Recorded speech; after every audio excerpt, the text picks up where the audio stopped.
All India radio और राजसभा के analysis में आप सबों का स्वागत है। अगर ऑल इंडिया रेडियो के अंदर न्यूज़ की बात करें तो कुछ भी इम्पोर्टेंट नहीं है। नेक्स्ट बात करें तो देश देशांतर के अंदर सिंगल प्लास्टिक यूज़ के बारे में बात की गई है, डिस्कस करेंगे। और साइंस मोइट रहा है, डिस्कस करेंगे। तो चलिए डिस्कशन स्टार्ट करते हैं।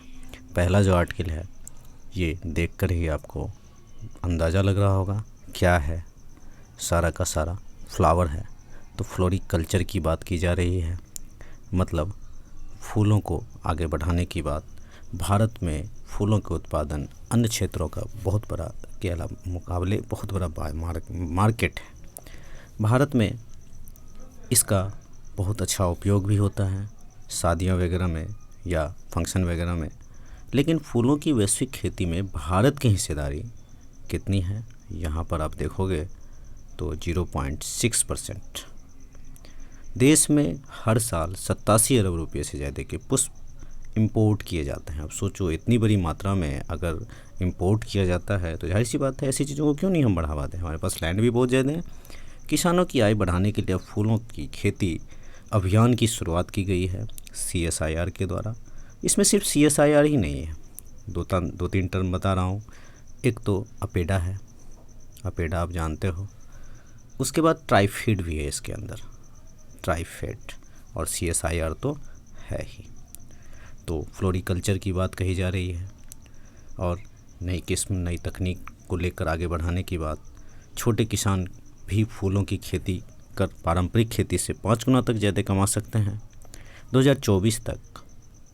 यहाँ पर आप देखोगे तो भारतीय फूलों की खेती बाज़ार में 47,200 करोड़ रुपये का होने का अनुमान है 2024 तक। बहुत बड़ी रकम है। भारतीय कृषि अनुसंधान केंद्र परिषद, जो इंडियन काउंसिल ऑफ एग्रीकल्चर हमारा है, के विभागों से सहयोग से ये भी इसके अंदर है। ट्राइफेड, उसके बाद CSIR, अपेडा और ICAR तो अभी कहा ही हमने। और इन्हीं सब के द्वारा मॉडल तैयार किया जाएगा। चलते हैं, इसके लिए एक CSIR का सामाजिक पोर्टल भी बनाया गया है, ये आप देख सकते हो। चलते हैं नेक्स्ट आर्टिकल में। देखो इस आर्टिकल में क्या है कि जो एयर पोल्यूशन है, स्टेट ऑफ इंडियाज़ इन्वायरमेंट एक रिपोर्ट आया है दिल्ली के लिए। आप कह सकते हो वायु प्रदूषण जो है, एयर पोल्यूशन 2019 में जो मृत्यु हुई है 16.7%, मतलब 16.7, मतलब 16 लाख के आसपास, 16,70,000 के आसपास लोगों की जान गई है। जो पूरे वर्ल्ड का कितना परसेंट है? 18%। डाटा है, यूज़ कर सकते हो। तो दिल्ली ने 2018 के आसपास, 18 या 15 ऐसा ही कुछ है, बताता हूँ, स्वच्छ वायु अनुसंधान उत्कृष्टता केंद्र की स्थापना की थी। किसने? Central of excellence for research and clean air. 2018 को शुरू हुआ था यह केंद्र, सही बोला था मैंने, 2018 को ये स्टार्ट हुआ था। और इसमें एक इंडोर पॉल्यूशन होता है, एक आउटडोर पॉल्यूशन होता है। एक तो बाहर में जितना भी जहाँ हम लोग देखते हैं, मतलब जो इन्वायरमेंट में होता है। एक स्कूल्स के अंदर, कॉलेजेस के अंदर, तो इनमें भी एक रिसर्च हुआ तो इनमें भी ज़्यादा पॉल्यूशन हुआ। तो इसका मतलब है इसमें भी अवेयरनेस की ज़रूरत है। एनर्जी जो मैकेनिज़्म है हमारा, जो संयंत्र होते हैं वाले उत्सर्जन की पहचान करना, ईंट भट्टों से होने वाले प्रदूषण की खेतों में पराली जलाने की समस्या, मतलब कहाँ से सोर्स, कहाँ से पॉल्यूशन हो रहा है, अगर ये पता चल गया तो सॉल्यूशन भी मिल जाएगा। तो स्टार्टअप वगैरह बहुत आ रहे हैं। रिट्रोफिटिंग, जो पुराने गाड़ी है उसको रिट्रोफिट करके CNG में कन्वर्ट करने की बात, ये 2-4 दिन पहले भी न्यूज़ में था ये बात, वही बात कह रहा है यहाँ। ई-रिक्शा बैटरी से चलने वाली। चलते हैं नेक्स्ट आर्टिकल में। इसरो और नासा ने मिलकर के सिंथेटिक अपार्चर रडार का कार्य पूरा कर लिया है।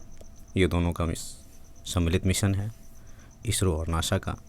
ये रडार अपने संयुक्त पृथ्वी अवलोकन उपग्रह नाइसर के तहत तैयार किया गया है। यह पहला उपग्रह मिशन है जो L बैंड और S बैंड दोनों रडारों की फ्रीक्वेंसी को लेगा। L और S बैंड दोनों, ये इसका होता है, साइंटिफिक टर्म है, बस ध्यान रखना है। जो पृथ्वी के भूगर्भ वगैरह की, जो पृथ्वी की सतह है उसकी मापने वगैरह में आसानी होगी इस तरह से। चलते हैं नेक्स्ट आर्टिकल पे। देखो, डिपार्टमेंट ऑफ साइंस टेक्नोलॉजी के द्वारा 2021 में एक ये जो है सो फेलोशिप प्रोग्राम चलता है, जिसके तहत इन लोगों को दिया जाता है अवार्ड वगैरह। कौन कौन से देश हैं, 2015 से ये स्टार्ट हुआ था, ये ध्यान रखना। बांग्लादेश हमारा पड़ोसी देश, भूटान हमारा पड़ोसी देश, मालदीव, म्यांमार, नेपाल, श्रीलंका, थाईलैंड, अफ़गानिस्तान, ये सारे देश आते हैं, अपना अपना साइंस के इनोवेशन वगैरह की बातें करते हैं और यहाँ पे इनको फेलोशिप दिया जाता है। 2015 से ये स्टार्ट हुआ था। छोटा सा टर्म है, साइंस में किस तरह से भारत आगे बढ़ रहा है, किस तरह से इनोवेशन हो रहा है, आप यूज़ कर सकते हो। चलते हैं नेक्स्ट आर्टिकल पर। तो यहाँ पर क्या है, 120 माइक्रोन की मोटाई वाले प्लास्टिक बैग, 240 माइक्रोन तक की मोटाई वाले गैर बुने हुए बैग का इस्तेमाल भी बंद हो जाएगा। प्लास्टिक कचरे के दुष्प्रभाव को रोकने के लिए केंद्रीय पर्यावरण मंत्री, हमारा मिनिस्ट्री ऑफ एनवायरनमेंट जो है, एक ड्राफ्ट तैयार किया है और उसमें कहा गया है 2022 तक यह पूरी तरह से बंद कर दिया जाएगा। और ये जो नियम है, नियमों को प्लास्टिक अपशिष्ट प्रबंधन संशोधन नियम 2021 कहा गया है। देखो इसकी समस्या क्या है कि सबसे पहले पॉलिसी डिसीजन, ये बहुत ज़रूरी है। क्या पॉलिसी डिसीजन होना चाहिए, अल्टरनेट ढूंढना होगा। जब तक अल्टरनेट नहीं ढूंढेंगे हम इस पर काम नहीं कर सकते हैं। नेक्स्ट 2-4 पॉइंट्स हैं, 1 सेकेंड में बता रहा हूँ आपको। इस पॉइंट को आप एज इट इज़ यूज़ कर सकते हो। पहला पॉइंट, 500 अरब थैली डेली साल भर में, 500 अरब थैली साल भर में उपयोग होता है। दूसरा पॉइंट, 10 लाख प्लास्टिक बोतल जो है सो हर महीने पूरे विश्व में यूज होता है। 80 लाख टन महासागर में कचरा है, जो पॉलीथीन्स वगैरह हम लोग कहते हैं, जिससे 11 लाख समुद्री जीव हर साल मारे जाते हैं। सो कितनी बड़ी संख्या है। कहा यह जा रहा है कि 2050 तक जो है सो मछली से ज़्यादा महासागर में प्लास्टिक नजर आएंगे। अगर इस समस्या को नहीं एड्रेस किया गया तो कितना विकराल रूप हो सकता है, आप इस बात को समझ सकते हो।